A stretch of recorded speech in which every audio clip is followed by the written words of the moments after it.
You have been working at a job for the last 15 or 20 years, a job that you truly despise. So much so that you put whiskey in your coffee just to get through the morning. I saw you, and don't ask me how I know what a whiskey bottle looks like. But nevertheless, you stay. Because the bills don't stop. You need the money. You need the health benefits. I get it. But let's talk about it. Let's bother it for just a minute. 5 years ago, God gave you a vision to start your own business and has reminded you on more than one occasion that he is your source. If he isn't, just check his track record. When was the last time God failed you? But in spite of his faithfulness, you're still fearful. And you still wrestle every day with the decision. You toil with that decision so much that daily it impedes you from resting at night. Yeah, you slept for 6-8 hours, but your mind was at anguish that whole night. I've been there. Being fully transparent, part of me is still there, so I do understand. I truly do. And I know personally how the fear of failing cripples you. But let me tell you something that changed my life, something that I want you to never forget. Hear me. Fear doesn't stop death. It stops life. And fear has killed more dreams than failure ever will. So if you're worried about the price of going for it, you should see the price of staying exactly where you are. As Adrian told Rocky before he fought Clubber Lang, get rid of it. Get rid of the fear that has been holding you back and take hold of God's unchanging hand. Allow for him to carry you through the storm.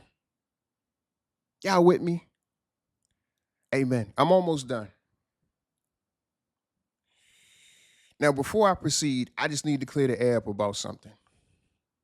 This message is to hopefully help motivate you to get out of your comfort zone, trust God, and take action. This message is not about being reckless. It's not about just going out there and doing the first thing that comes to your mind. There's nothing wrong with planning and being intentional about your time management. But let's not forget the illustration I posted earlier. The time you think you have is not promised. You got to make a decision, and you don't have forever to do it. So if you've been struggling with being indecisive most of your life, if God has gave you a vision and you're still perplexed on what to do, lock in, because I am going to share a short story with you that will help shift your perspective and allow for you to see the importance of making a decision. I'm almost done, but I promise y'all you don't want to miss this. There goes a story of a young lady named Anna. Anna was so kind-hearted, and she had absolutely brilliant ideas, but unfortunately, Anna second-guessed everything, from what to eat, what job to work, where to live. Her decisions absolutely paralyzed her lifestyle. Anna had the habit of overanalyzing everything to the point where constantly she became overwhelmed. And get this, after all the thinking, all the toiling, she would still turn around and ask someone else their opinion. Do y'all know people like that? Because I do. Her life was like a waiting room, so full of potential and yet stagnant. One day, after debating whether to start her own business or stay at the job she despised, Anna went for a stroll in the park to clear her mind. And as she was walking, she passed by an elderly woman sitting alone on the bench, smiling peacefully. And without even thinking, Anna sat next to her, sighed, and began opening up to this woman she doesn't even know.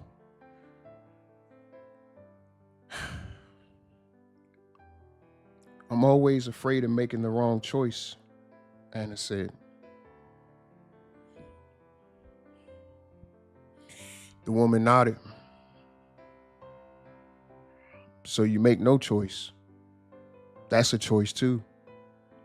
And it costs more than failure. It costs you your peace. Anna blinked and rested her chin in her hand. Well, no one had ever broken it down so clearly. The woman continued, you don't need to be certain. You just need to be willing. The path, it lights up after you take the first step. After you take the first step, which means what? Movement is required. Those words struck deep. That night, Anna didn't make a 5-year plan. She didn't even consult her friends. That night, she made just one decision: to try, to move forward, to fail forward, and let the chips fall where they may. And the moment she did, her life began to change. Now, Anna wasn't always right, but she learned a very valuable lesson. Don't miss this: that confidence doesn't come before action, it comes after. The moral of the story is this: you don't need all the answers to move forward in life. Trusting in God, building trust in yourself starts with a single decision. Don't let the fear of the wrong turn keep you from the right journey. Do not let the fear of the wrong turn keep you from the right journey. See? Short story. So how many of you know people like Anna?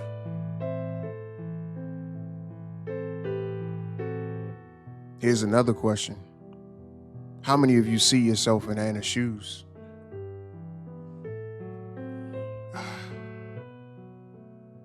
I see we got more hands. There's a quote I heard some years ago that directly correlates with this story and this entire message. Words so insightful and powerful. I made sure the second that I got access to a pen and paper, I had to write them down, but not just write them down, memorize them. Here it is.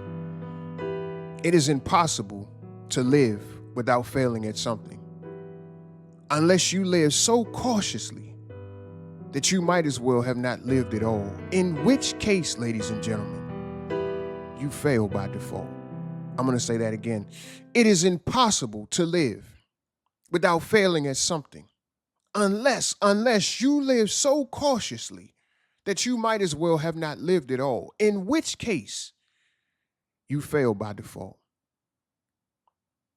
I don't know about you, but I am determined to never again live my life in a state of imprisonment to my very own mind, all because I refused to make a decision.